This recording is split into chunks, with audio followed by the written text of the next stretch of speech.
Part 6 Boot Camp Alchemy Class. Boot Camp 2&3-Freedom Alchemy Class. Conditions of Engagement 2 and 3. St. Germain, 26th November 2018. Invocation. Mighty, conquering presence, the majestic I am everywhere. We give praise and thanks for your mighty presence everywhere. Your all-pervading energy and power ever stands at the door of our consciousness for use, that we may consciously direct it to manifest your wondrous perfection. Forever we give praise and thanks to you for your mighty presence. May the great ascended host always giving their assistance, that you may manifest perfection. St. Germain. It is with love and joy I return to you all today to continue the truth of your ever-present I am presence. The disciple or initiate who is strong enough, firm enough to stand alone with his or her mighty I am presence, never dividing for a single hour the presence and power of God, will find himself or herself steadily rising into that mighty perfection, forever free from all sense of recognition of any limitation. The disciple or initiate is fortunate indeed who can hold himself or herself within this mighty presence undivided.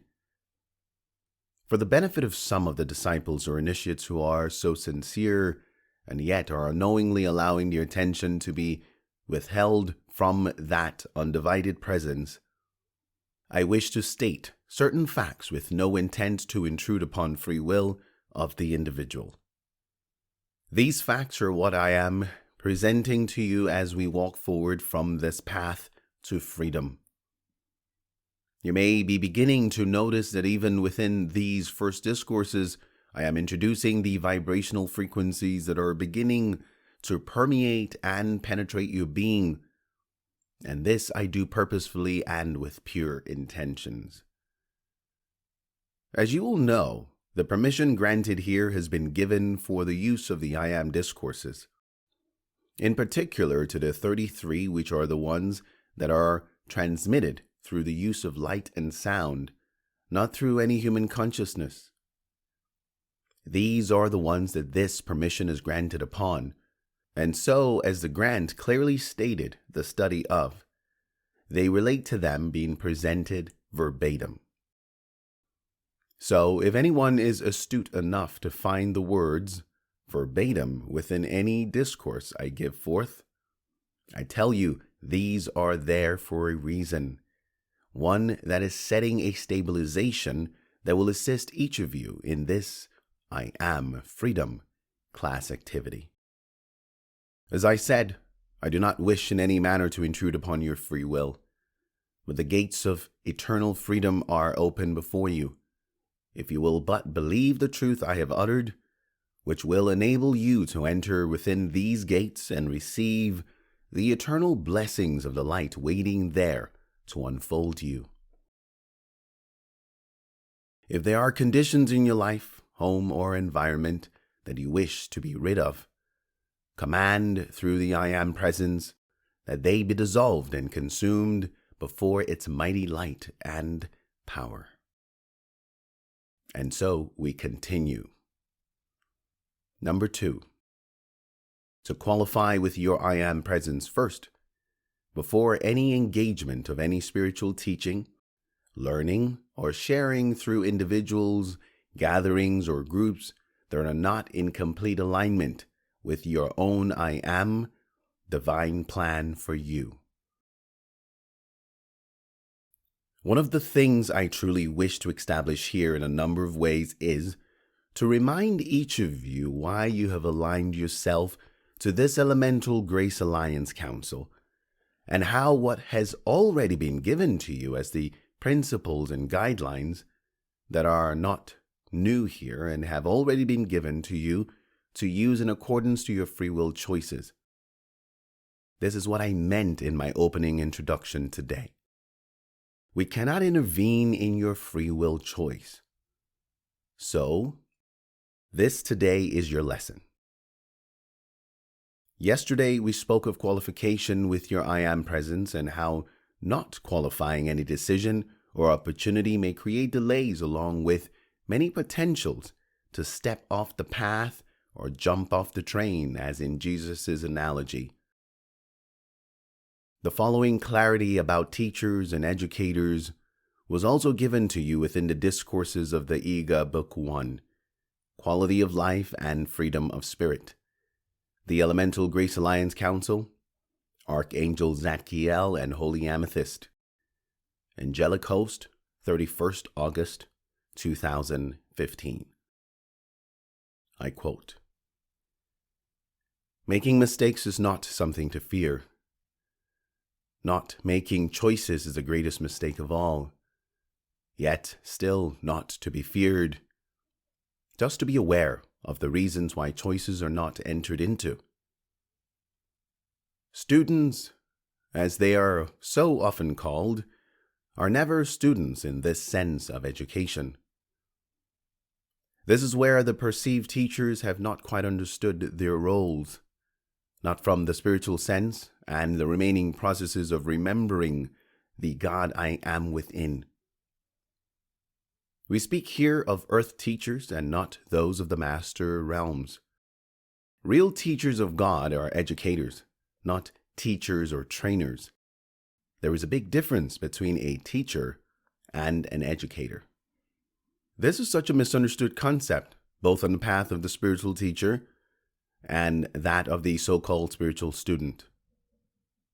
The only real teacher in this world is the one within you, the great God I Am, the I Am presence, the Christ Jesus within you. There comes a time in the life of all human beings when God desires them to know their own definitive I Am, individualized, impersonal plan and purpose. God wishes each one to become a co-creator with Him, and not a co-worker with those who consciously portray the relationship of teacher and student. This can only result in resistance and misdirection on some level, and in so doing, once again, placing the effects of limitation in front of both parties. The reality is there's no such thing as a teacher and student. This is a differentiation that separates and segregates unity consciousness. There are no students and no teachers, just experiential interactions that allow information and energy to pass between each other, that assists in the recall of memory of what is already known within the soul. If a memory is triggered, then the interaction has been achieved. If not, then the same topics of interaction will have to be entered into once again and will continue until the truth is self-realized and not teacher declared or acknowledged for you. The true teacher is impersonal, passing on information and offering wonderful guidance and direction that makes the heart sing. The difference is, these teachers do not see you as a student, but as an equal, and will tell you so. There will be no differentiation between you, and they will not charge for the words or services in sharing what is God's alone to give. The charging is a very clear way to determine the underlying energies that bolster the offerings of help and the purity of giving. This, again, is a very confused area when it comes to the exchange of money for services, and one that, indeed, we could offer more insight within another forum. It is only the personality that places itself between the divisions of student and teacher, and until these can successfully be removed, the real teacher cannot come forward. The real I Am presence cannot declare its own sovereignty to God, his/herself. To become the I Am presence and allow God's will to lead you, one must truly know themselves on all levels. How they think, why they think. They must know their human strengths and their human weaknesses, their limitations and tendencies to do this or that. Until this is achieved with such clarity, these misconceptions will play out, and that can only lead to further delays and resistances upon the ladder of ascension. Humanity cannot afford any further delays. Can you, dear souls, relate to this information? I wish to admonish this further so that each one can be more mindful of their position in relationship to their own individualized sovereignty. When you associate yourself with another human being, whether you are following their teaching, calling or using their name, you are tying yourself energetically to that person, company, program, endeavor, group, or organization. Look at the religious groups around the world and see how this works. End quote. Yet, it also operates in much more subtle ways that one must fully become aware of also. In this case, you're not fully aware of this truth of being a God-free soul. Allow me to say that you're giving your attention to that person, group, etc., and thus giving it your energy, and in so doing, you're diminishing your own sovereignty. So I tell you through this example, not qualifying everything you do, finding clarity as to why you do or need to do things will circumvent errors in your choices, saving you time and effort as a result. This point alone validates the need to give every opportunity to yourself to make choices that are in absolute alignment with your pathway to freedom. Number 3. To qualify with your I Am presence first, before engagement of any astral or psychic participation or activity. I had not intended to explain quite yet the undesirability of any thought or condition of the psychic plane, but the demand compels it to come forth. In the first place, the disciple or initiate must understand that what is called the psychic or astral plane has nothing whatsoever to do with spirituality. It is a faculty of the human consciousness which can be brought into play by human beings who will give sufficient attention to it.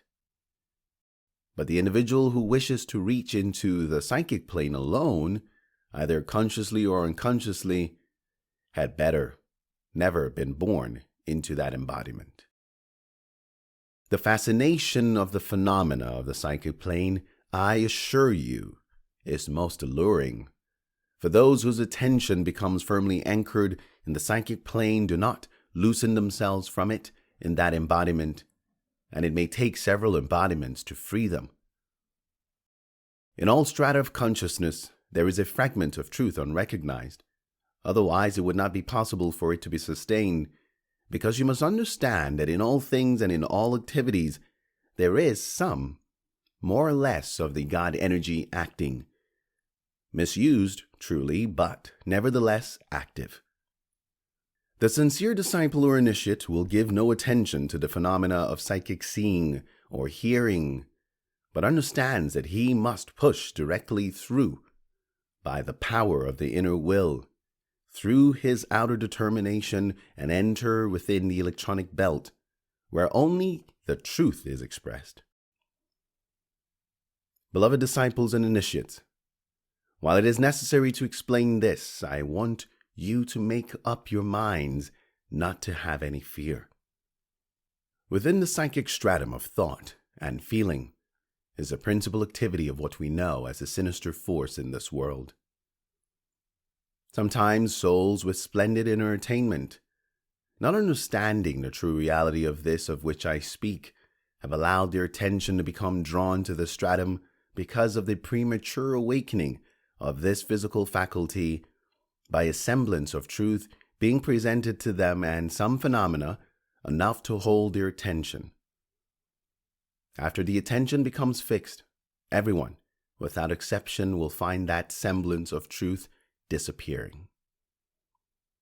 One of these attributes which are perhaps most fascinating is the false prophecies which are made, causing the individual to make wild prophecies, and once in a while, one being fulfilled in order to bind the attention more strongly. With this, there is also a certain substance which is drawn into the brain. I may not yet explain further to you yet. This makes it impossible even for the master to interfere to help the individual because of his own free will by which he has accepted it. There are a few cases, however, in which the individual realized the mistake before he had gone too far, and by intense calling to be liberated, one of the brothers was sent to release the individual completely. There is occasionally a rare nature who, because of its great purity, passes through the psychic stratum without ever knowing it or contacting it. This kind of individual is very fortunate indeed. The forces within the stratum work most directly upon the feeling nature, and this means upon the passion of the individual because it is most easily reached. Men and women who have lost the controlling power over their passion, which may be either sex or anger, have knowingly or unknowingly become entangled in the psychic stratum of thought and feeling, thereby opening the doors of their beautiful and wonderful temples of God. Through the open door, the forces within the psychic stratum fasten upon them, intensifying their own passion into an uncontrolled condition, which otherwise might be controlled. Far better had such individuals walked into a den of rattlesnakes, for then they would have thrown off the physical bodies and been free. But once enmeshed in the psychic sphere, they are bound for many embodiments. Why is this? Because they make records within their mental worlds from which they do not know how to extricate themselves. Consequently, these souls are reborn again with those same tendencies until after the second or third embodiments, they become the depraved creatures you see about wherever you go.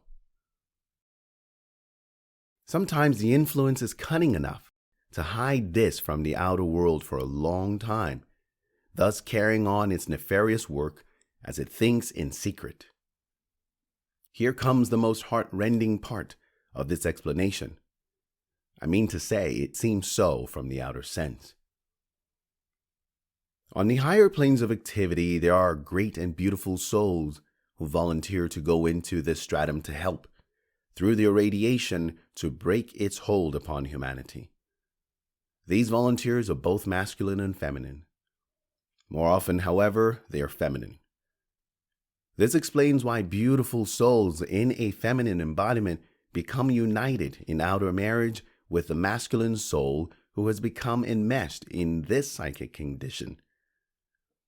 Often the individuals thus enmeshed become most cunningly sensitive, and with remarkable accuracy sense conditions, thus many times causing others with whom they come into contact to temporarily think it is real. So once again, dear ones, the qualification by the I Am Presence is most important. But here is a very firm admonishment. Qualification cannot be received through channeling other entities, for who knows the difference between entities attached to psychic stratums or who are offering their services from within the electronic belt? So-called galactic beings are not coming from the electronic belt. They may be very loving and helpful, but these dear ones are mostly humanoid, and thus work from within spacecraft and through technological mechanisms. And who can say who is who when it is easy to be led as a disempowered human being who may just want to believe the highest without qualifying the source? Do you remember when I spoke to you about the cleaning up of the Fukushima atomic radiation upon Earth, when you asked me about using the help of extraterrestrials? I said, I quote, "It may not be generally understood by the majority of mankind that they, as self-conscious expressions of life, are helped through the responsible action by cosmic law for every particle of this precious energy drawn from the heart of the Godhead. Nor do they understand that this energy is charged by divine edict with absolute obedience to man's will and command. This is the highest expression of God's love and generosity to his children. But it matters not the frequency of the vibrational resonance of the consciousness that sends it forth, positive or negative, creative or destructive. It shall follow the will and command of the human with force and power according to its emotional content and projection. The powers of galactic beings and those within psychic stratums are great, but neither can help you when it comes to the I Am presence. None have this knowledge or this power. So why would anyone even contemplate for an instant, unless totally naive to the truth, ever entertain such help or interference? Just because a channel says they are so and so from this place or that, does that mean it is truth? Make this pledge, dear soul. You only seek the truth. If in doubt, remove yourself from that situation and place your protections around you as a circle of electronic band of light, and then only those who are from that electronic belt will be able to pass through it. Hold firm then, dear soul, that I am the controlling master presence, always victorious. Sometime we will devote an entire discourse to the wise handling of the psychic. There is not 1 out of 10,000 who understand that the awakening of the sight into the psychic plane is not a spiritual thing. When people begin to see on the psychic plane, they are but using the physical sight a little expanded and do not know it. In the psychic realm, the suggestions given offer just enough truth to anchor interest and hold attention until psychic forces get a hold on that person. This always comes through the fascination of the phenomena. When one focuses the attention upon the I Am presence, it will draw him into the fullness of the I Am presence. Here we shall close this lesson for today. Benediction. Mighty, all-pervading intelligence, we invoke your mighty wisdom governing our every activity. We invoke your mighty light illumining each one in the fullness of its dazzling presence. We invoke your mighty love to enfold all in its mantle of peace. We invoke your mighty power that love, wisdom, and power may act in perfect unity, that it perfects all things upon which our attention has become fixed.